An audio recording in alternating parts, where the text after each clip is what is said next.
বলছে আমি যখন 84 লক্ষ জনিতে ভ্রমণ করছিলাম, জলচর স্থলচর উভয়চর খেচর কত প্রাণী হয়েছি, কত বৃক্ষ লতা গুগ্ন, কত মৎস্য সরীসৃপ, কত হিংস্র সাপাতসঙ্গল ব্যাঘ্র সিংহ, কত কৃমি কীট পোকা মাকড় হয়েছি 84 লোক। সেখানে এমন কি পুণ্য, এমন কি সাধনা করেছিলাম যে আমি মানুষ হলাম? ওই 84 লক্ষ ক্রমবিবর্তনে আমি এমন কি পুণ্যকর্ম সাধনা করেছিলাম যে আমি দেবদুর্লভ ভারতবর্ষে মনুষ্য জন্ম পাবো? বলুন আমায় একটু। কোনো স্বীকৃতি ছিল না, কোনো সাধন আমি ওই সময় করতে পারিনি, তবে মনুষ্য দেহ পেলাম, যেটা দেবতারাও প্রার্থনা করে পায় না। কেন পেলাম? কেন পেলাম জানেন? ভগবানের একটি বিশেষ শক্তি হলো, ভগবানের একটি বিশেষ গুণ হলো তিনি করুণাময়। দেখলেন এই জীবটার আত্মারূপে তো আমি ওর মধ্যে আছি, মলমূত্রের কীটের মধ্যেও আছি, সিংহের মধ্যেও আছি, সাপের মধ্যেও আছি, আত্মারূপে আমি ওকে ছেড়ে দেয়নি। এখন আত্মারূপে ওই দেহের মধ্যে আমি বারবার গতাগতি করছি, কিন্তু জীবও শান্তি পাচ্ছে না, আমিও শান্তি পাচ্ছি না। তাই ভগবান বিশেষ করুণায়, বিশেষ কৃপায় মনুষ্য জন্ম দেওয়ার সুযোগ দিয়েছিলেন, আমার কোনো পুণ্যকর্মে স্বীকৃতিতে দেননি। আমরা কখনোই মনুষ্য জন্ম পেতাম না, ভগবান বিশেষ করুণায় আমাকে এই মনুষ্য জন্ম দিয়েছেন। উদ্দেশ্য কি জানেন? উদ্দেশ্য একটাই, তুমি কবে আমার স্বরূপে আমার ধামে ফিরে আসবে, কবে এই জন্ম মৃত্যু চক্র থেকে নিষ্কৃতি পাবে। অনেকটা কেমন জানেন? হাসপাতালে ভর্তি নিজের সন্তান, কোনো স্নেহময়ী মা দেখছে রোগের বিকারে ভুল বকছে, মুখে কোনো খাদ্য নিচ্ছে না, আর রোগের বিকারে যন্ত্রণায় কাতর হয়ে মাঝে মাঝে মূর্ছা যাচ্ছেন।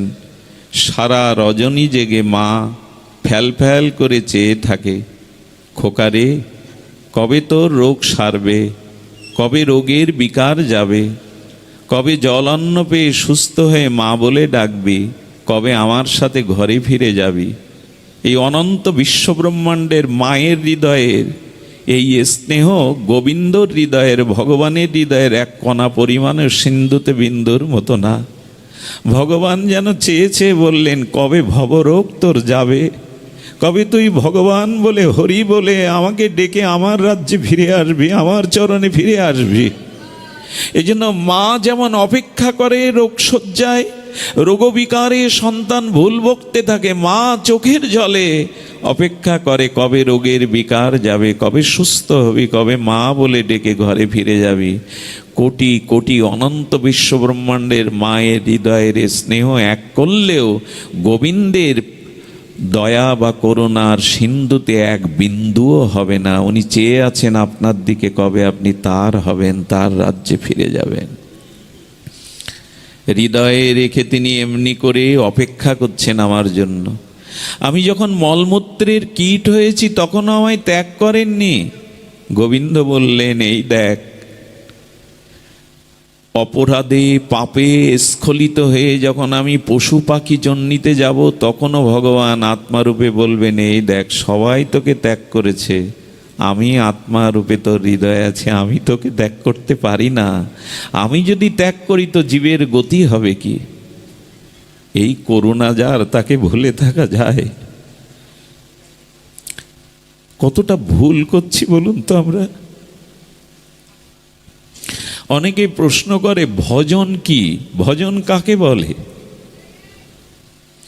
প্রাতঃস্মরণীয় পরম বন্দনীয় রাধারানীর চরণ কিঙ্করী বর্ষণার বিনোদ বাবা বলেছিলেন, ভুল সংশোধন করার নামই হলো ভজন।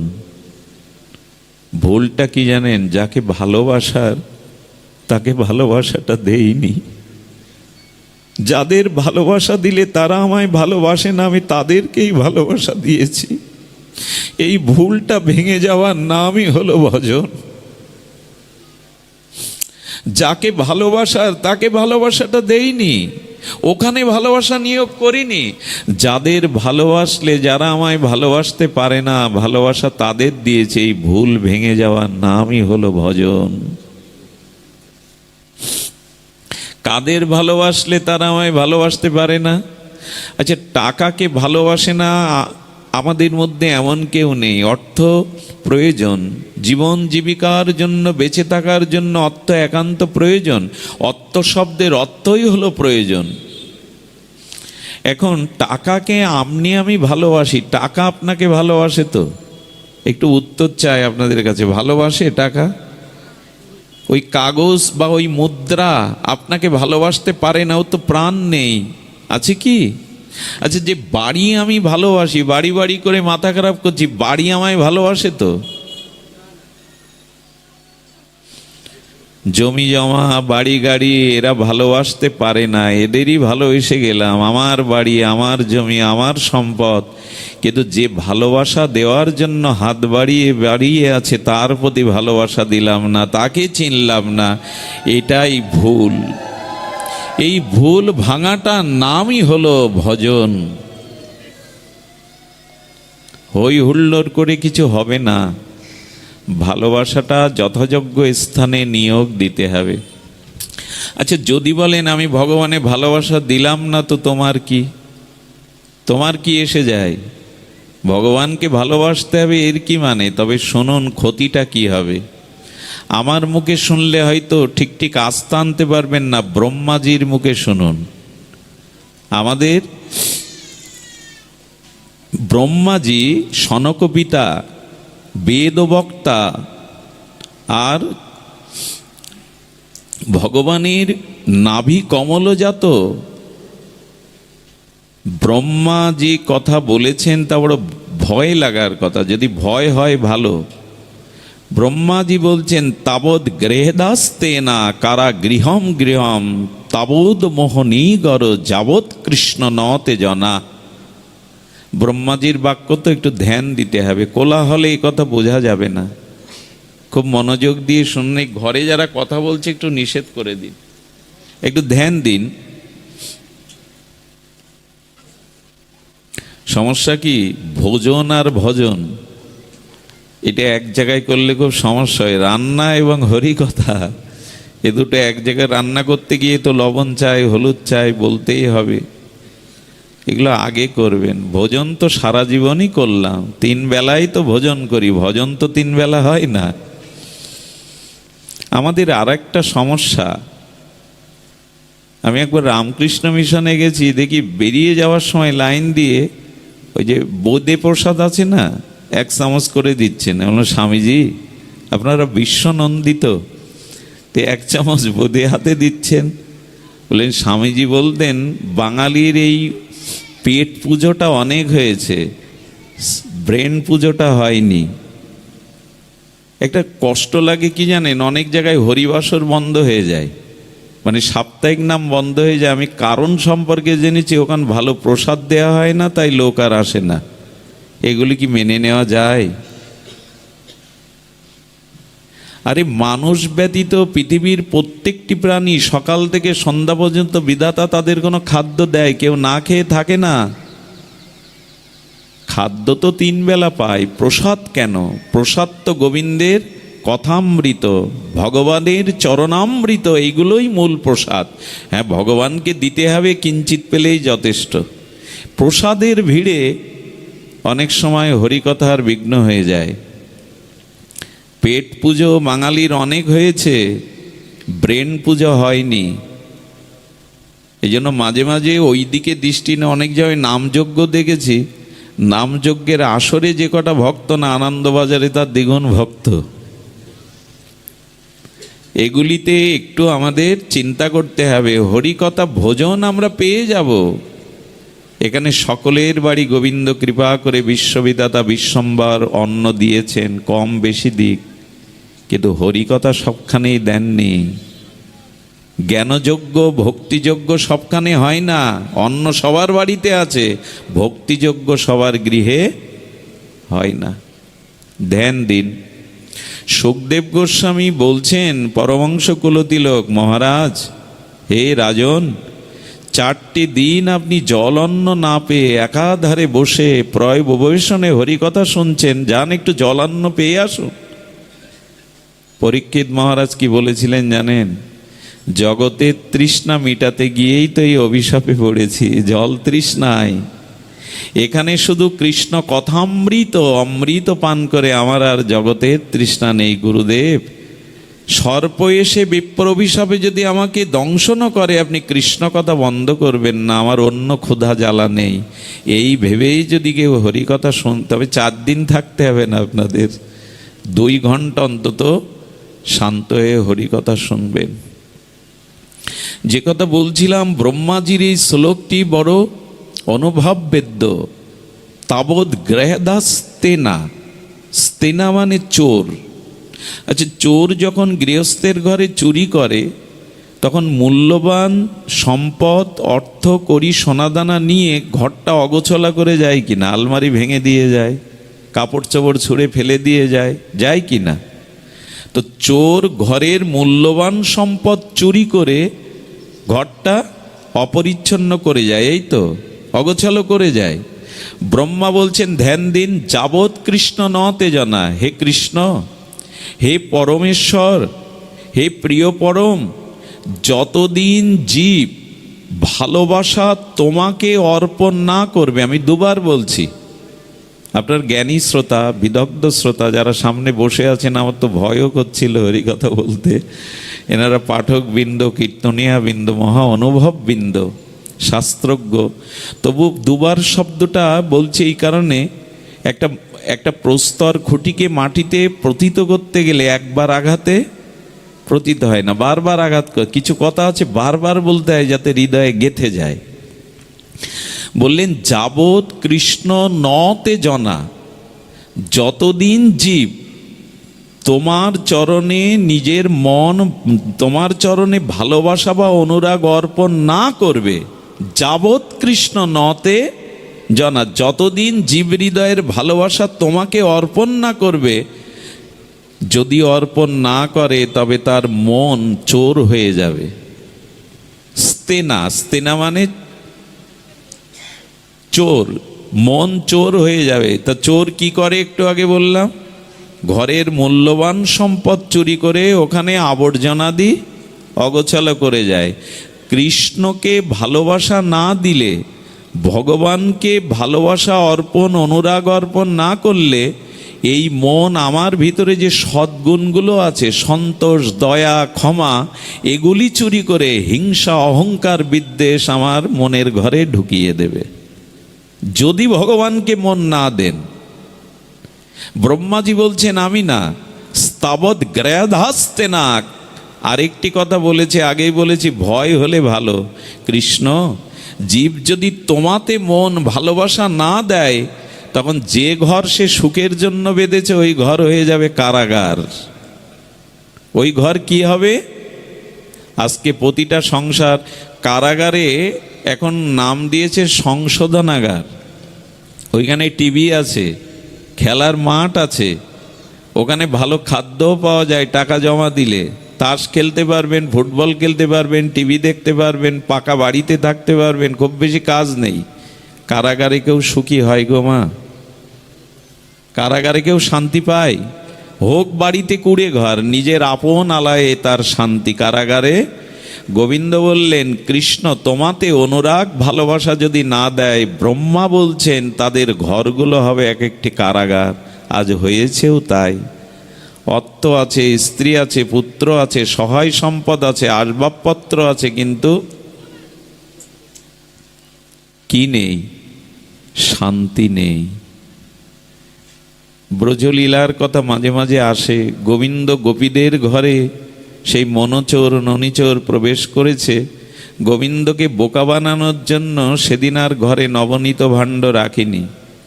কৃষ্ণ যখন চলে যাচ্ছে পেছন দিয়ে ব্রজমারা বললে, কিরে ননিচোর, চুরি করতে এসেছিলি, ঘরে কিছু পাসনি তো? চোর চোর চোর।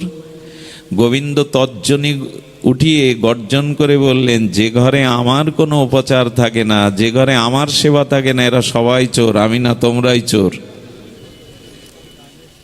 গোবিন্দ বললেন, শোনো, আমি কালও আসবো, আমার সেবার কোনো দ্রব্য যদি, আমার সুখের কোনো দ্রব্য যদি তোমাদের ঘরে না থাকে, ঘরে আমি আগুন জ্বালাবো। শুধু আগুন জ্বালাবো না, ঘরের মধ্যে যারা আছে তারা ওই আগুনে পুড়ে মরবে। ভুল বললেন। যে ঘরে গোবিন্দকে সুখ দেওয়ার, গোবিন্দের কোনো উপচার নাই, সে ঘরে অশান্তির আগুনে জ্বলে পুড়ে খার হতে হবে। হচ্ছেও তাই আজ। প্রতিটি ঘরে ঘরে তাকিয়ে দেখুন, বাইরে দিয়ে ফিটফাট মনে হলে কি হবে, ভেতরে জ্বলছে। এই জন্য বললেন কারাগার হয়ে যাবে যদি কৃষ্ণ তোমাতে ভালোবাসা জীব না দেয়। আচ্ছা, ড্রেনের জলগুলো, দূষিত জলগুলো যদি স্রোতস্বিনী পবিত্র গঙ্গায় ফেলে দেওয়া যায়, ওটা কি জল থাকে? আর ড্রেনের জল থাকে? গঙ্গার জলের রূপ নেয়। কিন্তু গঙ্গার জল যদি পুঁতি দুর্গন্ধময় নর্দমার জলে ঢেলে দেওয়া যায়, তখন তাকে কেউ গঙ্গা জল বলবে? বলো, ভালোবাসা যদি গোবিন্দের চরণে দাও তবে শান্তি পাবে, আর চরণে না দিয়ে যদি সংসার দেহকে, দেহাবেশকে দাও, তবে সংসার কারাগার হবে। এখন বেছে নেওয়ার সিদ্ধান্ত আপনাদের কাছে। আরেকটি কথা বলেছেন ব্রহ্মা, কারা গৃহম গৃহম তাবোধ মোহনী গড়। আচ্ছা, কোনো দাগি আসামির দেখবেন ডান্ডা বেড়ি বাঁধা থাকে, তাই না, ফাঁসির আসামিদের? কিন্তু বললেন কৃষ্ণ তোমাকে যদি ভালোবাসা না দেয় তাহলে কি হবে জানো? তাদের হাতে পায়ে ডান্ডা বেড়ি, শুধু একটা দুটো না, তাদের হাতে পায়ে ডান্ডা বেড়ি, মোহ মায়ার ডান্ডা বেড়ি বহুত উঠে যাবে। আপনি প্রমাণ চান? এখন যদি বৃন্দাবন যেতে চান, পেছন থেকে ওই ডান্ডা বেড়ি টান দেবে। স্ত্রী বলবে আমারই নিয়ে যাও, শরীর খারাপ, যাওয়া যাবে না। নাতনির পরীক্ষা, এখন যাওয়া যাবে না। কত ডান্ডা বেড়ি হাতে বাঁধা। বললেন কৃষ্ণ তোমাতে প্রাণ অনুরাগ ভালোবাসা না দিলে যাবৎ কৃষ্ণ নতে জানা, তাদের হাতে পায়ে মোহের শৃঙ্খল উঠবে। ভালোবাসা দিয়েছি, কিছু অপরাধ নেবেন না। যদি ভুল করে থাকি ক্ষমা করবেন। আমি যখন গাড়িতে এই পথ দিয়ে আসছি, দেখছি 65 থেকে 70, 80, 90ও ছুঁই ছুঁই এমন লোকগুলো, বৃদ্ধগুলো বসে তাস খেলছে, আর তাদের পেছনে 8-10 জন টেক্কা মারো, অমুক মারো বলে লিড দিচ্ছে। আমি ভাবছি এই মানুষগুলোর হাতে তাস না থেকে যদি মন্দির বারান্দায় জপের মালা থাকতো মহাপ্রভুর হরিনামে, যদি জপের মালা থাকতো কি হতো? ভালোবাসা কি ভগবানকে দেই আমরা? আচ্ছা, সকাল থেকে আজ পর্যন্ত, এই সন্ধ্যা পর্যন্ত স্ত্রীকে ডেকেছি, পুত্রকে ডেকেছি, কুটুম্বকে ডেকেছি, বন্ধুকে ডেকেছি, কতজনকেই ডেকেছি। একবার রাধা মাধবকে ডেকেছেন? অনেকেই ডেকেছেন, কিন্তু অনেকেরই মনে এই স্মরণ নেই। দিবস যামিনী আবল তাবল কত পাঁচাল পাড়িতে পারো, তাহার মাঝে একবারও কি রাধা মাধব বলিতে নারো। এত কথাই বলো, কথার ফোয়ারা ফোটাও, কিন্তু তার মাঝে তো গোবিন্দ কথা নাই, রাধা কথা নাই, গৌর কথা নাই, নিতাই কথা নাই। এই আন কথা বলে কি হবে? আন কথার প্রয়োজনটা কি? মন্থরা কয়েকটি কথা কইকেয়ীর কানে ঢুকিয়ে দিল, তাতে অযোধ্যায় আগুন লাগিয়ে দিল, বিধবা হয়ে গেল, রামকে বনবাসে পাঠালো। শুধু এই আন কথার ফল এটা। আন কথা না বলিব, আন কথা না শুনিব, সকলই করিব পরমার্থ, ঠাকুর নরোত্তমের এই মহাবাণী। আন কথা বলতে যেও না, তাতে অপরাধ হবে, সমালোচনা হবে, নিন্দা আসবে। আন কথা বলে কাজ কি? আন কথা না বলিব, আন কথা না শুনিব, কি করতে হবে? সকলই করিব পরমার্থ। এই বাণী আমরা স্মরণ করি না। আপনারা করেন অনুভবী, আমার মতো মাদিস জীব করে না। মায়াবদ্ধ জীবের নাই শত কৃষ্ণ জ্ঞান। আমাদের ওই চেতনা নেই যে তাকে অন্তত ভাবতে হবে। জীবন বদলান। আজকে যে আপনারা কষ্ট করে এই সাধুসঙ্গ এসেছেন, আমি বারবার এই কথাটি একবার করে প্রতিটা পাঠে ছুঁয়ে যায়। দেখুন, সাধুসঙ্গে যারা এসেছেন আপনারা এখানে কি পাবেন জানেন? যে মানুষ, যে বিচার নিয়ে আপনি এখানে এসেছিলেন, ফিরে যাওয়ার সময় অন্য বিচার, অন্য মানুষ হয়ে আপনি ফিরে যাবেন। এই হলো সৎসঙ্গ, এই হলো ভগবৎ সঙ্গ। যখন এসেছিলেন তখন যে বিবেক এবং বিচার নিয়ে এসেছিলেন, যাওয়ার সময় কিছুটা বিচার এবং বিবেক বদলিয়ে নূতন মানুষ হয়ে ফিরে যাবেন। এরই নাম ভাগবত সঙ্গ। সেটা কজন যায় আমরা? এই জন্য ব্রহ্মাজি বলছেন, যাবৎ কৃষ্ণ নতে জনা, ভালোবাসাটা ভগবানকে দাও। এই দেখুন, ভগবানকে ভালোবাসা দিলে কি হয়। এখানে আধা ঘন্টা মতো হরিকথার শুভ সূচনা হয়েছে, প্রারম্ভিকতায় আমরা কিছুটা পথ এগিয়েছি। এখানের বাতাসটা বদলে গেছে। এখন এর মধ্যেই, বাতাসের মধ্যেই, শব্দের মধ্যে যারা দাঁড়িয়েছেন না, কারণ শব্দ ব্রহ্মরূপী, কৃষ্ণ কথারূপে কৃষ্ণ আপনাদের কর্ণ দিয়ে হৃদয়ে প্রবেশ করছে। এই জন্য কারো মাথায় এখন সংসারের বোঝার চিন্তা, কারো হৃদয়ে এখন কামনা বাসনার বিকার উপস্থিত হওয়ার সম্ভাবনা নাই। এখানে নারী পুরুষ একসাথে বসেছেন, কিন্তু কারো মধ্যে কোনো বিকার আসবে না। কারণ কি জানেন? হরি কথাই হলো হরি, কৃষ্ণ কথাই হলো কৃষ্ণ। ভগবান এই কথারূপে, রস ব্রহ্মরূপে, অক্ষর রস ব্রহ্মরূপে আপনার কান দিয়ে হৃদয়ে যাচ্ছে।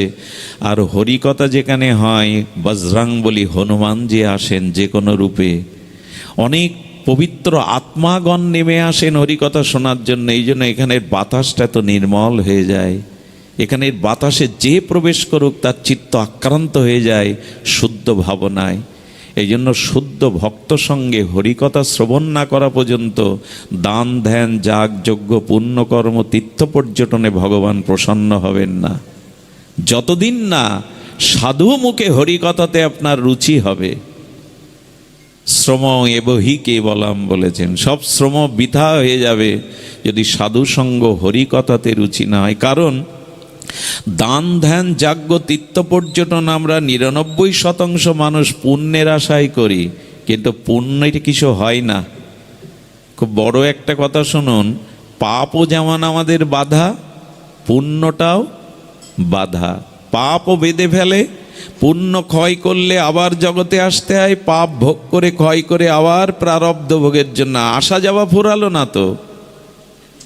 পরম পুরুষ রামকৃষ্ণ বললেন, যে কাঁটাটা ফুটেছে না, আর একটা কাঁটা দিয়ে ওকে তুলে ফেলো, দুটো কাঁটাই ফেলে দাও, পাপ পুণ্য দুই পরিহর।